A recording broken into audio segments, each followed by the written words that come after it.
La parole est à Madame le maire du 10e, Alexandra Cordoba.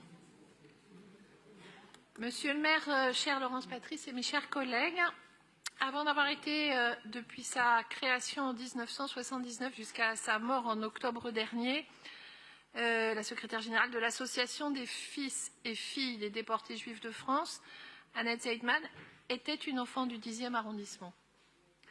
Une enfant qui fut victime, comme tant d'autres jeunes parisiens et parisiennes juifs et juives, pendant la Seconde Guerre mondiale, de la politique antisémite et génocidaire de l'occupant allemand et de ses complices du régime de Vichy. Orpheline de mère, Annette Zeidman vivait au moment où la guerre éclata dans un immeuble situé au 5-7 de la rue Corbeau, devenu aujourd'hui rue Jacques Louvel-Tessier, au cœur de ce 10e arrondissement populaire qui accueillait déjà des exilés venus du monde entier et notamment des Juifs d'Europe centrale et orientale qui avaient trouvé refuge. Cet immeuble aura une histoire longue puisqu'il a, dans les années 2000 également, abrité de nombreux sans-papiers qui ont ensuite vu, quand il était très dégradé, vu une mobilisation très forte pour leur relogement, pour la reconstruction de cet immeuble.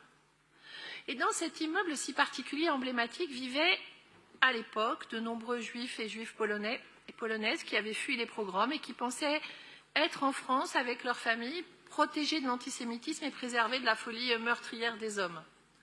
Pourtant, 130 habitants de cet immeuble furent arrêtés et déportés pendant la Shoah. Parmi eux figuraient le père et le frère d'Annette Zeidman. Jusqu'au bout d'ailleurs, c'était toujours avec une grande émotion et avec le regard de l'enfant de 10 ans qu'elle était alors, qu'Annette Zeidman parlait des siens et de ceux qu'elle avait aimés et perdus.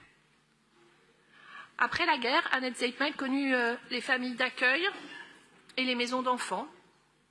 Elle exerça ensuite toutes sortes de métiers jusqu'à devenir chef d'entreprise.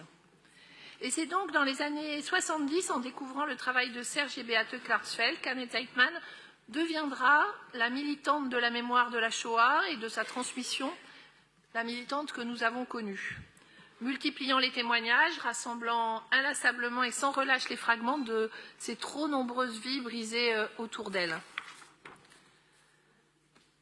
Son histoire, c'est l'histoire de beaucoup d'habitantes et d'habitants du 10e arrondissement, de beaucoup d'habitantes et d'habitants parisiens, notamment du Nord-Est, qui nous a tant touchés.